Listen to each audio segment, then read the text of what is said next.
Zircon Reedite in prismatine granulite from Val Saxony. This important article is authored by the following scientists.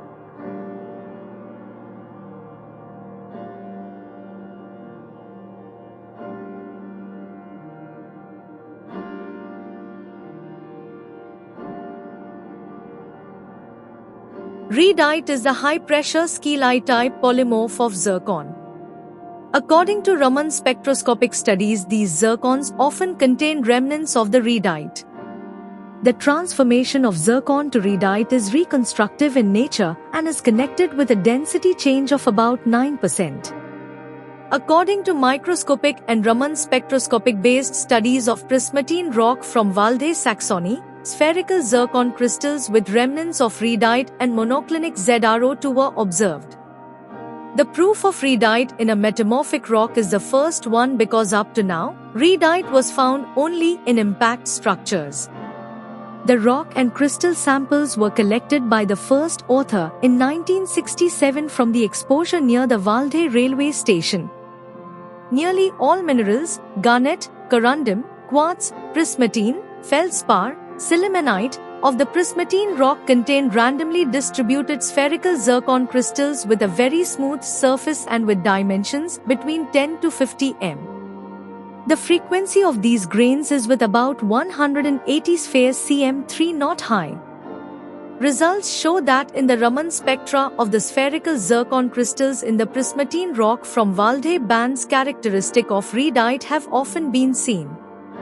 It has been found that at very high pressures zircon break down into oxides.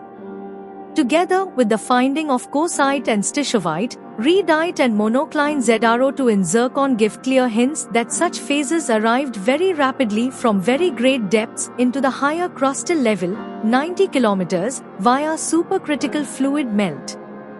In conclusion, these observations throw new light on the genesis of the HPHT prismatine rock from Valde.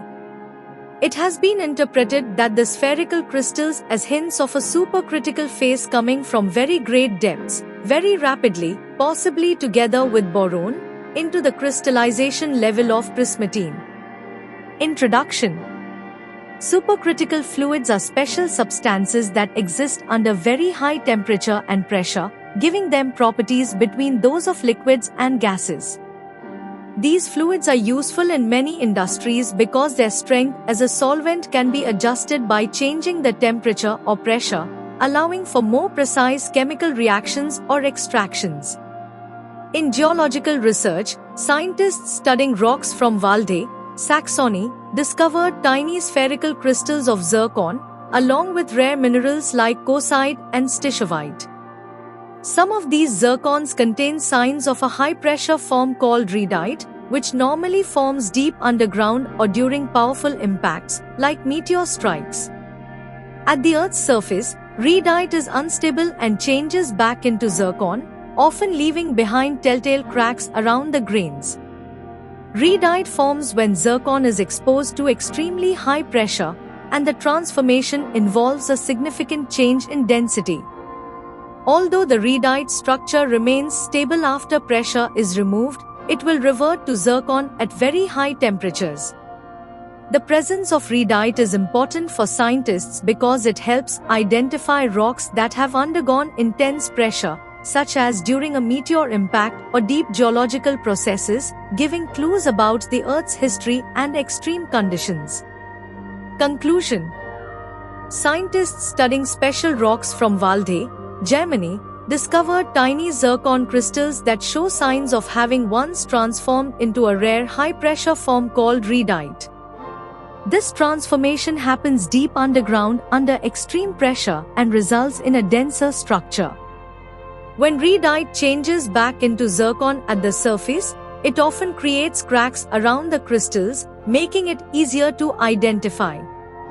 By analyzing these crystals using Raman spectroscopy, researchers detected distinct signals that match reedite, suggesting the zircons were once exposed to intense pressures, equivalent to depths of 240 to 360 kilometers below Earth's surface.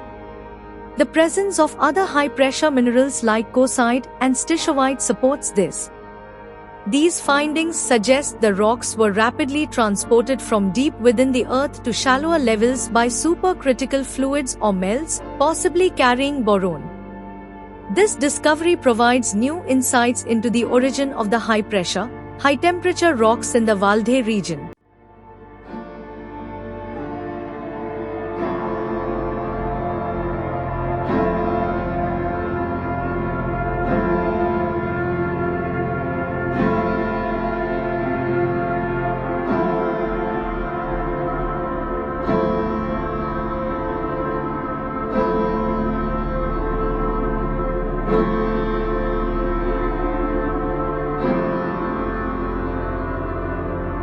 Thank you for watching this video. Please subscribe to our channel to watch more scientific videos.